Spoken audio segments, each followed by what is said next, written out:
Hello friends, and thank you for coming to my channel. This is the Queen of Wands, and today we'll be doing a reading for Virgo for January 2020. I hope everyone is doing great. We got Hierophant and the Tower.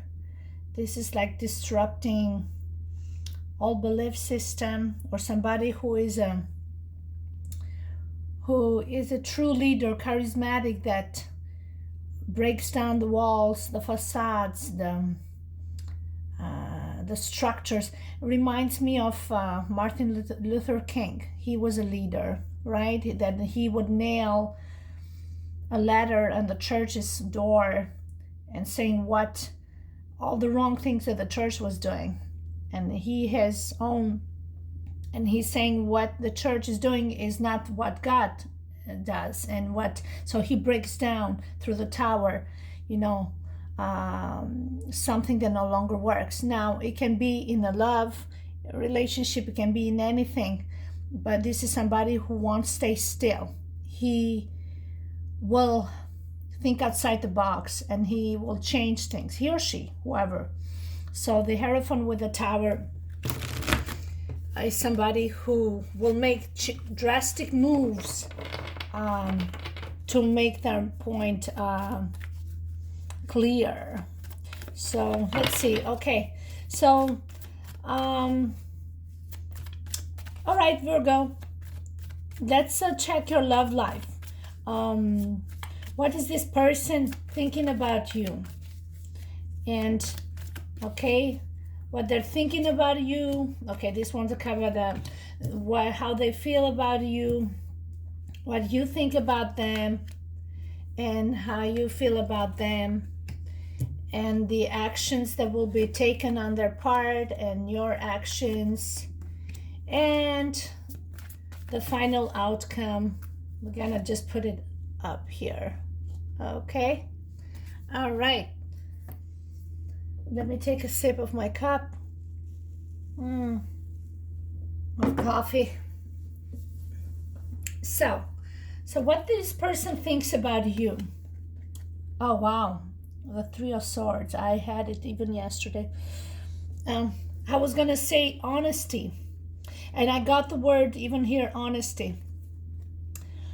With the Three of Swords, it's not just a matter of our heartbreak and loss, but through these heartbreaks, our true selves are coming up to the surface, and that's honesty. Whether it's good or bad, it's honest, it's fair.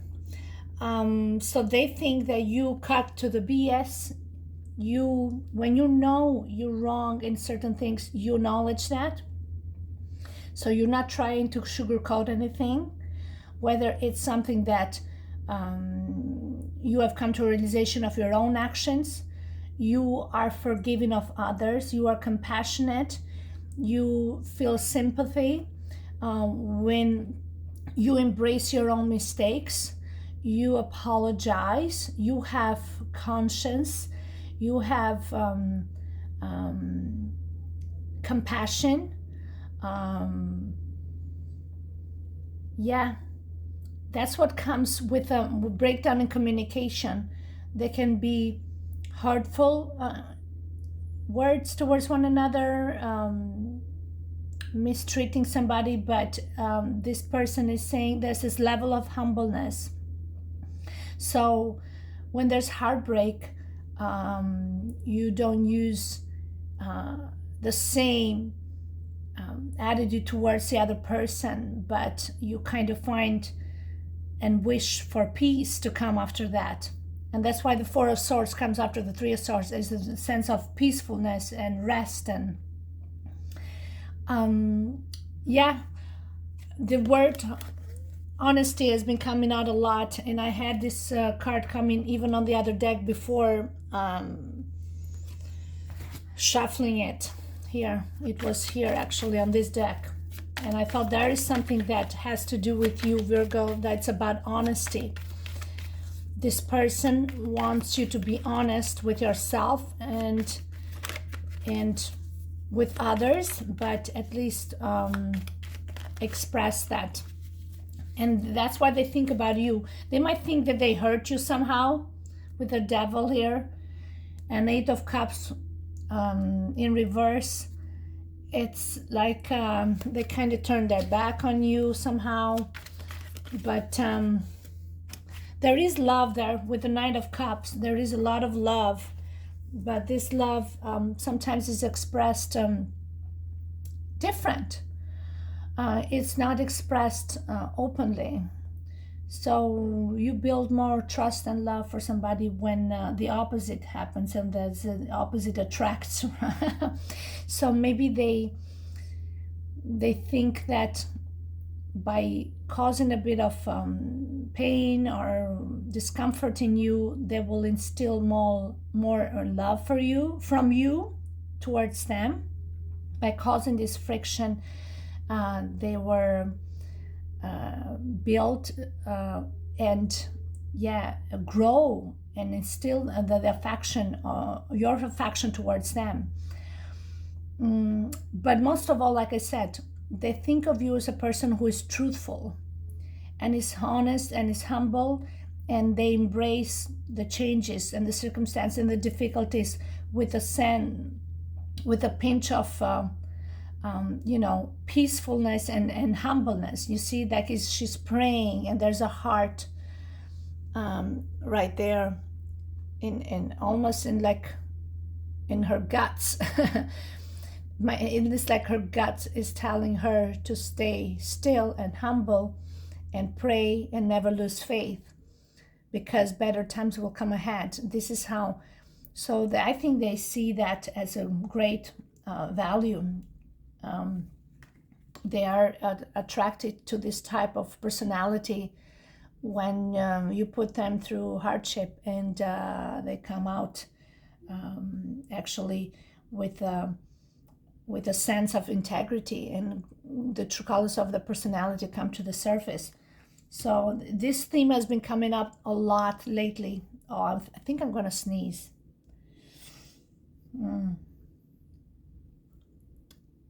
No. Oh, I feel like I'm going to sneeze it. So, all right. And then what you think of them, you think of the sacrifice is the hangman. It's like this. The hangman is like when you're upside down. It's like either they're sacrificing people, or they're sacrificing you, or they're going through some sacrifices to keep this thing together. You see them as somebody, because this is somebody who's coming from the mud, from the rut, and coming out victorious. It's like you got to see both sides of the coin. Is saying this requires sacrifices. You see them as a savior. What it looks like difficulties, actually, it's to make you think. There's a hidden motive, or there's something that you see them as somebody that has a different approach of how to test people and bring out the best of them. That's what hangman is about. It's, I don't know why is it put like this, but usually he's hanging down, and he's happy to be hanging out down. That means he's thinking outside the box. Is by choice.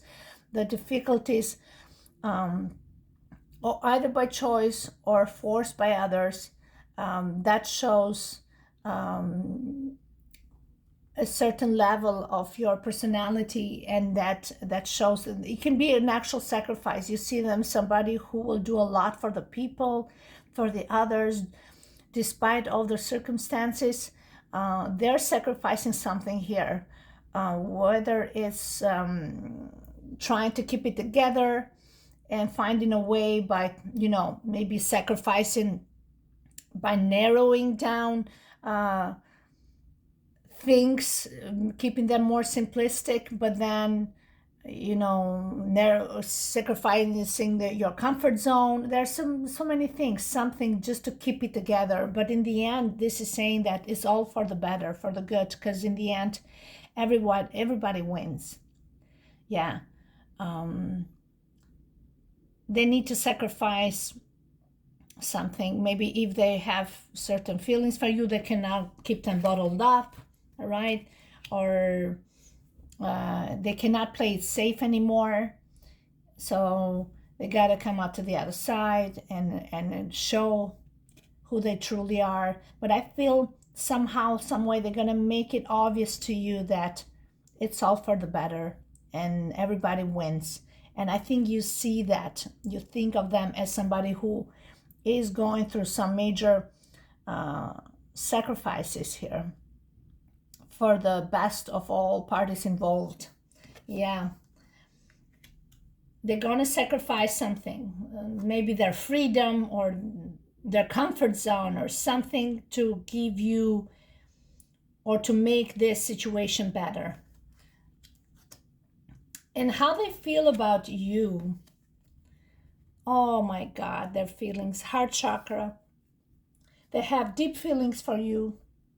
I think they love you. They love you so much that it hurts. That's why it's the Three of Swords here. I think whenever they instill some sort of pain in you or discomfort or anything, they feel it too. And it's the only way for them to understand their feelings, if they have feelings. Because number 4, it's about stability, but can become stagnant, right? So the only way for them to understand how they feel is by trigger something, is either self-simulation or something to put yourself in circumstances to understand, do I really need to have this person in my life, or do I really want this person? Not about needing, but do I really want this person in my life? Like, can I live without them? And yeah, of course you can, but you feel like life is better with them around. There's something about that person, and they feel the same about you. You excite them, you make them feel, for good or for bad, but you make them feel alive.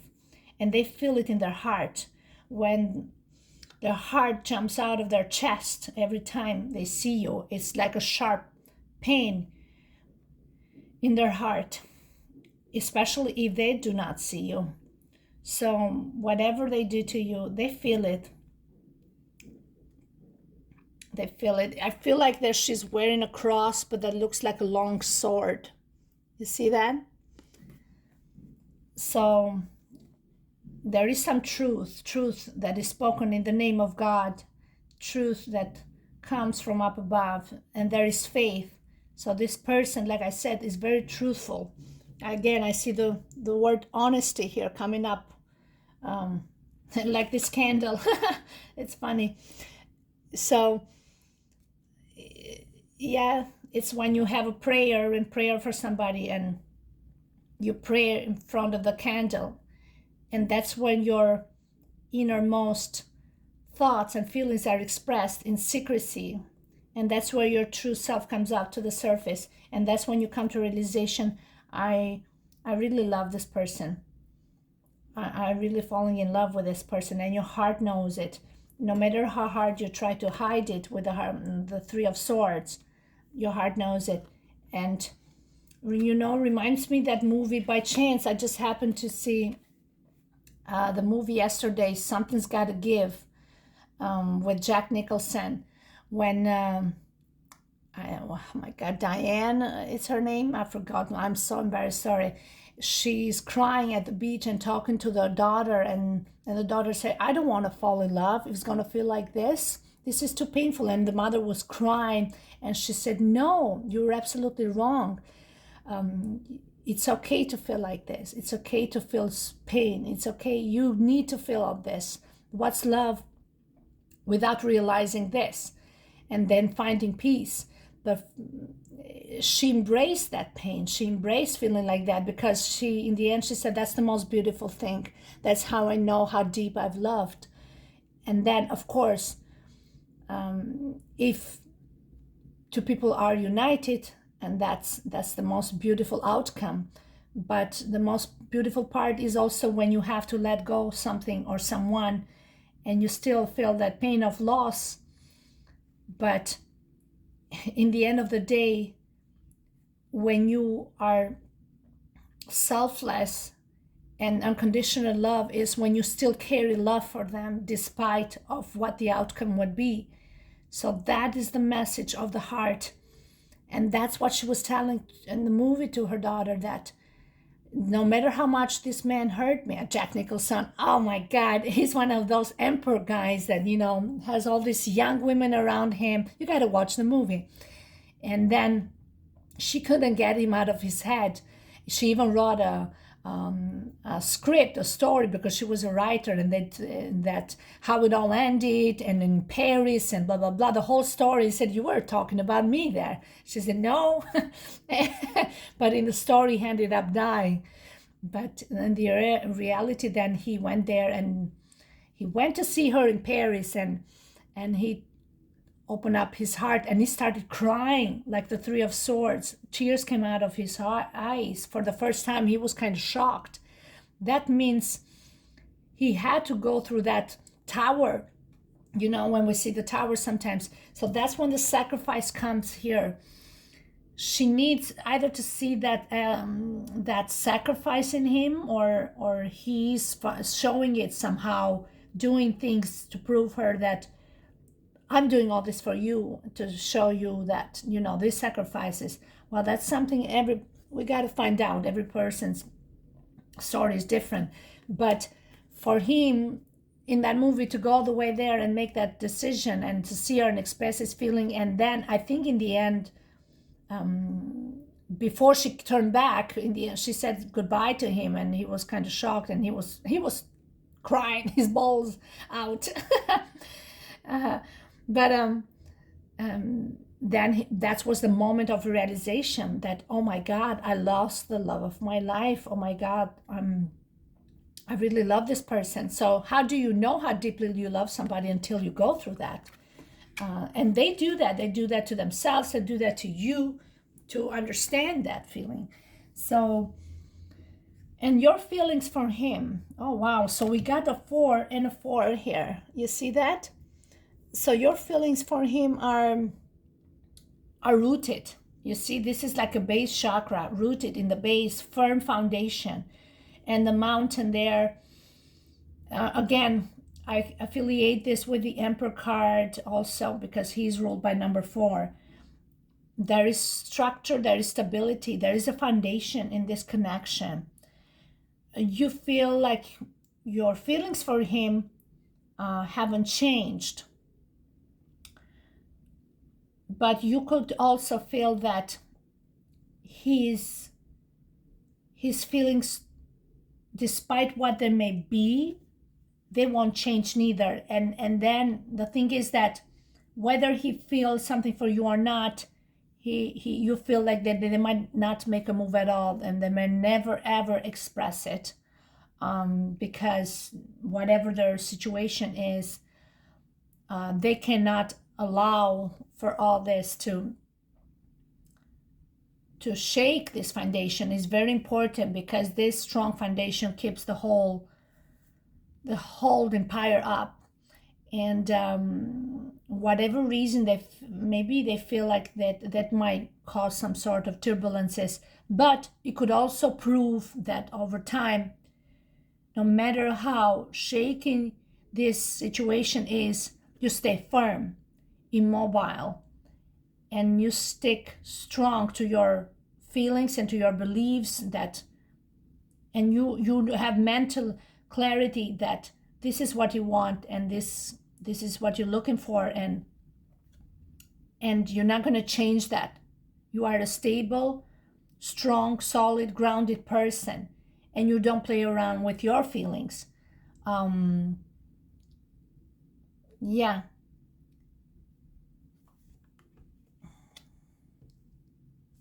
That's how your feelings are about them.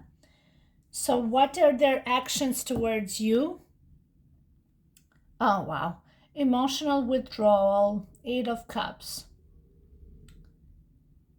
Well, that's their actions. For now, number 8. for now, for month of January, there might be a bit of withdrawal there. They don't want any form of, maybe they withdraw because they feel there's some sort of sorrow and heartbreak. I hope this is nothing serious, because I feel like a sense of embarrassment here. They're trying to find some inner peace or something. They're praying here. You see that? And they're praying here.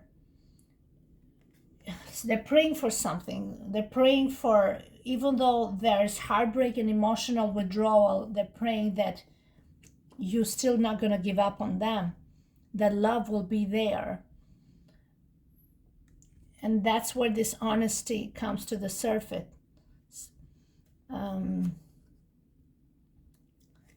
Because they are not going to show their feeling. They're going to withdraw emotionally. They're not going to give you any hint. They're going to keep their heart on their sleeve, and they want to make sure, without them expressing anything to you, how you're still going to feel.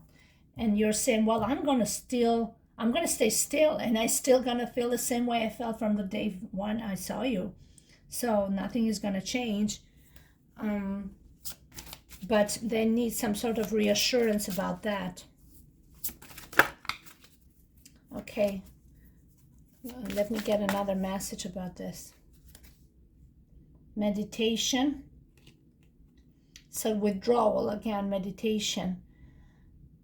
It's like feeling instinctively one another, and you kind of isolate yourself, and just to feel and to elaborate your thoughts and your feelings, and ground them and find peace within. It's important to not dwell in overly dramatic circumstances that do not even exist, is saying. Just be with the feelings, stay with them, honor them. You see, the prayer is about honoring your feelings, honoring the feelings you have, whether there's heartbreak, pain, sorrow, purging. Feel the love within, it's saying. Because once you find peace and love within yourself, you can love endlessly others without any outcome and any expectations in return. High Priestess of Spirit, you see? It's like the fire within. Listen to your intuition. So what is the actions that you're going to take towards them? The Two of Swords, mental conflict as actions is it's like the action will be very stoic, very still, no feelings expressed externally, very cold, very structured, very proper, very very proper. But underneath there's the passion, and there is the desire, and there is, you see the red here, the fire, everything is hidden there. You know in your head, you know in your mind who you're thinking of. But I see a certain structure here. I see that I don't need to see, I don't need to show it, because I know it, and I know it in my head. So whatever my face is showing, I don't need to make my point, send my point across, because my heart knows and my mind knows. Mental clarity of the mind, clarity of the heart, clarity of the love. I remember that in that movie, again, Mr. Darcy in Pride and Prejudice, when he says that, Miss Bennet, allow me to express myself. He says how ardently I admire you, and I love you, and that is a very noble and honest expression of love. And this is, again, there's I ardently love you, but Mr. Darcy was very cold in his, but inside he has this deep respect, and he put her in high regards. The same with you. if you show a level of coldness, it's not coldness, it's respect. You're not taking advantage of this. You're keeping your healthy boundaries and you're respecting their choices. And you don't want to show that you're overindulging or you're being whiny or you're being like complaining or a child that, or flirty, right? You're keeping the proper posture, a mature human being that have a lot of high regards for themselves and for their, sense of self-worth and self-respect. So, you know how some women, they're very flirty. They go there, they do this, they did that, flip their eyelashes, and they can be flirty. And he said, all my passions and my thoughts about you that will stay with me in my mind, in my head, and I will express myself that way through my imagination, and that is the part of me that I'm allowed to be free and do all that, and you cannot take that from me. And in person, I will give you what you want me to do. I will give you this, no expressions of feelings or any initiation of anything, and I do that out of respect because that's how it's supposed to be. But in my mind, in my thoughts, in my little corner of fantasy, imagination, I can be and we can be whatever we want. And I'm allowed to do that. It's my right to do that. So the nurturing of the feelings are there, are not gone, are there. It's like respecting that aspect of you, and it's only for you. And you don't have to make it so obvious physically. They just have to know and understand without you expressing that. They have to feel it and they have to know it. And that's love. You see the heart chakra again, and that's love. The same love, like a rock. And we give the same heart here where the heartache is. You see? But that's how you know you truly love somebody. Like Diane with Jack Nicholson. He put her through hell with all these women and all this and that.